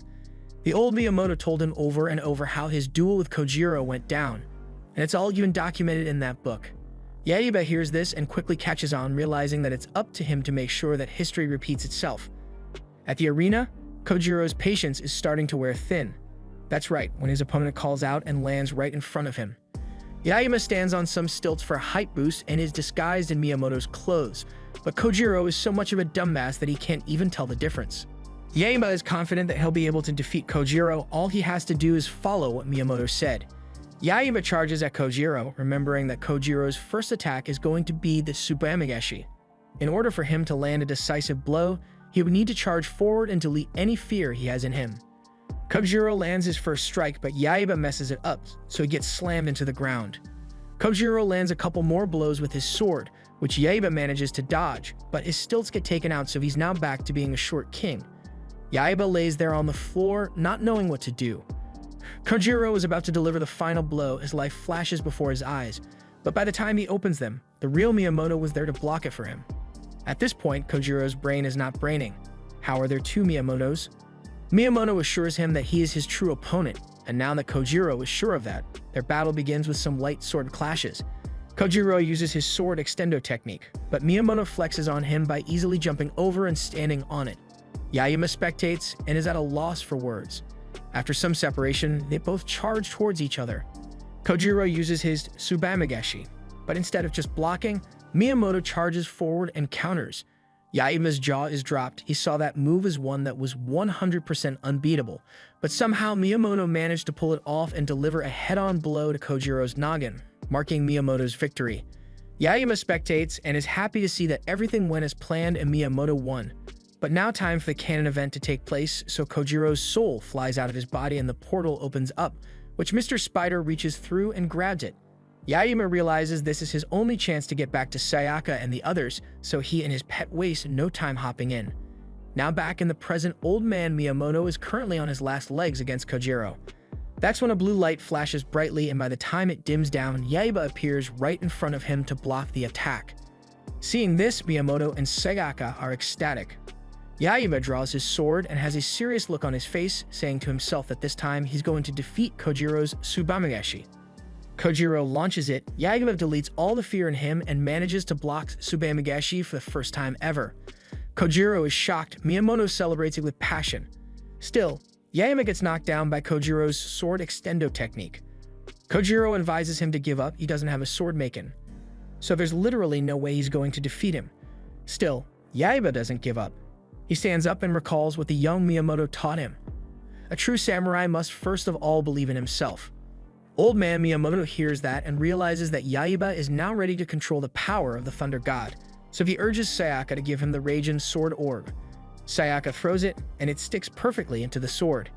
However, Yaiba is scared that he might get turned into a monster again, but Miyamoto just tells him to shut up and use it anyway. Yaiba activates the power of the sword and is immediately covered by a yellow aura of thunder, and in the monster realm, the Thunder God has gripped him tightly, and he's struggling to break free. Everyone looks on, wondering what the outcome of the Raijin Orb would be. At a certain point, they fear that Yaiba might have been consumed by the Thunder God again. But he proves them wrong by actually managing to control it. Now he glows with a bright green aura. Kojiro senses the change in Yaiba's strength, but still doesn't think that'll be enough to take him down. That's until he launches a thunderbolt in his direction, which he dodges by slicing his statue neatly into pieces. Kojiro tries to clown him for using projectiles, but Yaiba reminds him that he's the one with the magic stretchy sword. Then in the next moment, Yaiba summons his strength and launches a really heavy thunderbolt at Kojiro. Kojiro tries his best to block using his extendo technique, but it easily gets overpowered and gets sent flying. Kojiro has now been defeated, but Yaiba is suddenly starting to lose control over the sword. Miyamoto tells him to take it out. Yaiba struggles with it for a while, but then it falls out and he's now back to normal. He's now really exhausted, so he falls over and takes a little nap. As Yaiba remains unconscious, Miyamoto stares at him while acknowledging that this blade holds frightening powers. It demands complete physical and mental focus, but yet Yaiba still managed to persevere. He really has come a long way. Later that night in Onimaru's lair, he's having a meeting with a crazy-looking doctor who has just agreed to work for him. Mr. Spider then walks in. Onimaru immediately asks him for the Raijin sword. Mr. Spider panics a bit, telling him that he wasn't able to get it. However, he was able to resurrect Kojiro. This appeases Onimaru, after which he tells Kojiro that he would work for him. But unexpectedly, Kojiro refuses, saying he has no obligation to work for him. Mr. Spider knows just how much Kojiro hates Yaiba now, so he pulls up his monitor and shows a picture of Yaiba, saying he now holds the title of the greatest samurai. Kojiro hates the fact that the title of greatest samurai was stolen from him, so just like that, he vows to hunt Yaiba down and kill him, no matter what it takes. The next morning, Sayaka finally returns back to her family home and her parents are really happy to see her. But what she forgot to mention was that she brought along a lot of guests. Granny hears the news of her return and sees all the weird-looking people she brought into her home, and in a loud tone she asks, "Who the hell are you guys?" Sayaka takes her time to introduce them one by one, starting with Jiroda. The next she introduces as the great Musashi Miyamoto. They all hear that name and are in utter disbelief. Granny almost has a heart attack as she realizes that this old fart is the legendary Musashi Miyamoto. She heard all the rumors of Miyamoto being really handsome. He was someone she looked up to as her hero, so it breaks her heart when she finds out that he's chopped. Yaiba looks into the living room and can't believe that Kojiro is just sitting there, casually sipping his tea. Sayaka's mom mentions that she met him downtown. Apparently, he's been having some fun with Sayaka's mom. Miyamoto goes straight to the point and asks Kojiro what he's doing here. Kojiro explains that he's not here as a competitor, but here to visit an old friend. That's what Kojiro says, but deep down, he knows that he's here only to steal the Raijin sword from Yaiba. He believes it's the only thing standing between him and becoming the greatest samurai in the world. Later that day, they all have dinner discussing how effective Yaiba's Senpuken technique was against all the ogres he faced. Looking at the size of the Raijin sword, Granny is impressed that Yaiba can constantly carry it on his back. She sees it as a sign of maturity for him. Yaiba is confident that he's going to use it to pulverize Onimaru, but Miyamoto tells him to hold his horses because he still has a long way to go.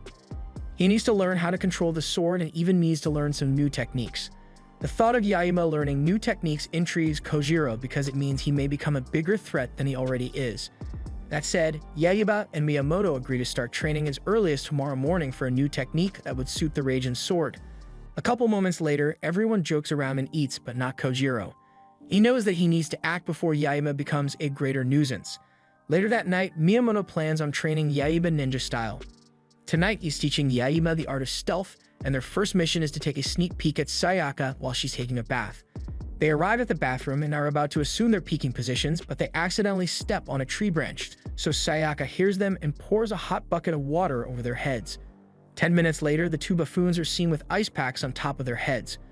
Kojiro accuses them, saying it's because they wanted to get a sneak peek at Sayaka, but he denies it, saying it was just a coincidence that they were there at the exact same time. Yaiba rushes to take a look at Sayaka. Staring at her alone gives him a bright idea, so he runs out of there while telling Miyamoto to follow him. Shortly after that, everyone steps into the garden as Yaiba announces that he has a new fighting technique to show them. Yaiba draws his sword cinematically and attaches a light source to it, and at first it looked kind of cool to Miyamoto, but he later realized that he just attached a flashlight to his sword. Miyamoto yells at Yaiba at the top of his lungs, telling him that won't work during the daytime.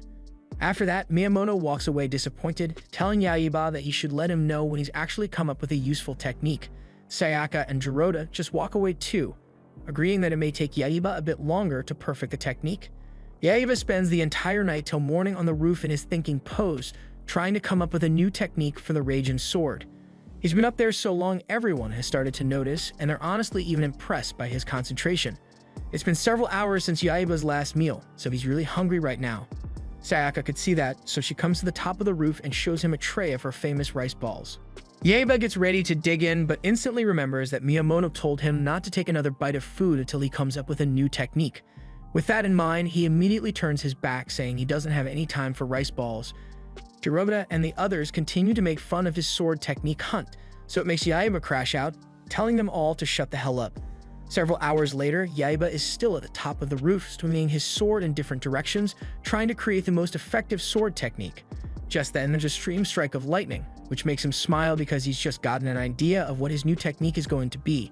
Shortly after that, he assembles Kojiro and Miyamoto, telling them that in the time they were gone, he has been able to cook up 3 new fighting techniques. The first one is Dagger Downpour, which, as the name suggests, causes a downpour of daggers onto the opponent. After the display is done, Miyamoto bonks him on the head, saying, "That's not a technique, you dumbass." The next technique Yaiba cooked up is called the Yaiba Boomerang Slash, where he spins around with his sword and goes back and forth. He demonstrates this against them for a few seconds before he ends up crashing into a nearby building. Kojiro assumes that Yaiba is nowhere near creating a new technique, so he starts to walk away. He's seen enough. But Yaiba is yet to show them the third technique he learned, which is known as the Orb-less Lightning Strike. He jumps into the air and lands his sword in a zigzag motion against Kojiro. Kojiro is able to block it and push Yaiba away, but still he's shocked at the technique he just witnessed. This only means Yaiba is very close to finding the perfect technique. Miyamoto walks up to him and says that this lightning slash technique has some potential. Yaiba's perseverance is finally starting to pay off. Miyamoto can tell that it's only a matter of time before he learns how to control the Raijin sword. A sweat runs down Kojiro's face. He needs to steal the Raijin sword from Yaiba before he perfects this technique.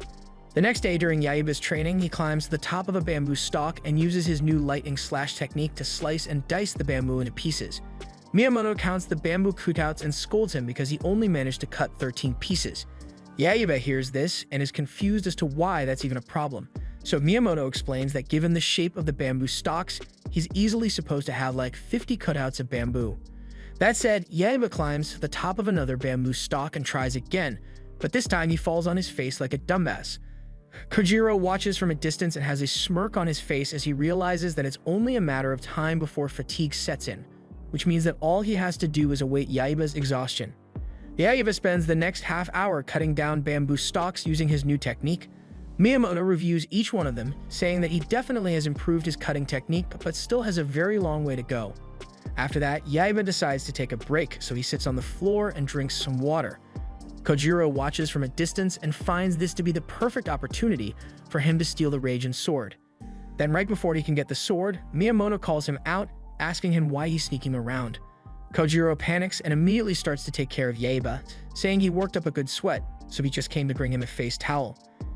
Kojiro tightens his eyes, realizing that he's going to need to get a lot sneakier if he's going to be able to steal the Raijin sword from him. The next day at the supermarket, Kojiro sees that Yaiba has his hands full with the groceries, so he reaches out to grab the sword, thinking that this is the perfect opportunity. But right before he can, Sayaka's mom comes out of the store and spots him and hands him a bag, assuming he came all the way here to help. Several other of Kojiro's attempts at stealing the Raijin sword fail, which honestly shows just how responsible Yaiba is when it comes to the sword. That afternoon, Yaiba walks into the living room. Sayaka turns on the news, which informs them all that aside from the National Parliament building, Onamaro has colonized several areas all over the Kanto region. The situation with Onamaro is getting worse as they speak. Miyamoto tells Yaiba that he needs to perfect his technique as soon as possible, after which they would attack him head-on. More sweat runs down Kojiro's face as he recalls that he has to have the Raijin sword before Yaiba can perfect that technique. Having that in mind, Kojiro offers to train Yaiba ahead of his battle with Onamaru. Sayaka asks Miyamoto whether he would trust Kojiro with that kind of thing, but Miyamoto doesn't have a problem with it. He even thinks Kojiro would make an excellent opponent for him. That afternoon, Kojiro and Yaiba are knee-deep in a tense sparring session. It was evenly matched at first, but now Yaiba is starting to get overpowered. Yaiba gets knocked to the ground, and as he lays there, he knows that he needs to move and attack faster if he's going to defeat Kojiro. Meanwhile, Kojiro has a deadly smirk on his face. He's about to deliver a deadly final blow and finally steal the Raijin sword. They both charge at each other, but to Yaiba's surprise, Kojiro uses his Tsubamagashi technique. He almost gets hit by it, but at the last second, he adjusts his sword and finally figures out how to counter it. After that, they both give each other some separation. Kojiro is honestly starting to sweat. Yaiba leaps into the air and delivers his lightning slash technique adapted with the Tsubamagashi, which catches Kojiro off guard and makes him unable to block. Kojiro is at a loss for words. Yaiba somehow managed to learn from his signature move and perfected his own. Now the sparring match is over. Miyamoto commends Yaiba, saying his technique is finally perfected. Yaiba hears that and starts to celebrate, thanking Kojiro for helping him adapt from his technique, because if it wasn't for him, he never would have perfected it. At this point, Kojiro realizes that he just messed up big time, so he squats on the ground angrily, while Yaiba trash talks about how he's going to kick Onamaru's ass. Later that night, they all gather in the living room and start to discuss strategy of how their attack is going to look like. Jiroda starts off by informing them that Onamaru is likely sitting at the top floor. However, the castle is heavily guarded by shadow monsters, which means that they can't just barge in or else they'll get captured. Miyamoto gives a suggestion, being that they gather all the women at the front of the entrance and then throw a fabulous party to distract the monsters. But just as you thought, that's a terrible game plan. Just then, Yaiba's two brain cells click. Since Onamaru is sitting on the top floor, he suggests that they just swoop in from above on Shonotsuke. Miyamoto finds this to be an excellent plan, so they all agree that's what they're going to do. So later that night, Miyamoto gathers everyone outside as they get ready to infiltrate Onamaru's castle. Miyamoto gives the signal and they all head out in unison. Meanwhile, Onamaru watches them on a screen in his lair and sees that they're coming his way. He already saw this coming, so he orders his minions to take their stations and guard the front gate. On reaching the entrance of Onamaru's castle, there are a lot more shadow monsters than expected, which means the tiger team are somehow going to need to attack from above. But tigers can't exactly fly, so they don't know how they're going to pull this one off. Kojiro tells them that he has it under control. He uses his magic sword extendo technique to spring his team up to the top of the building, so with that, they should be just fine. As Yaiba flies in on Shonotsuke, he sights Onamaru down there. Having a light smirk on his face, he immediately jumps down to attack. He's putting an end to this once and for all.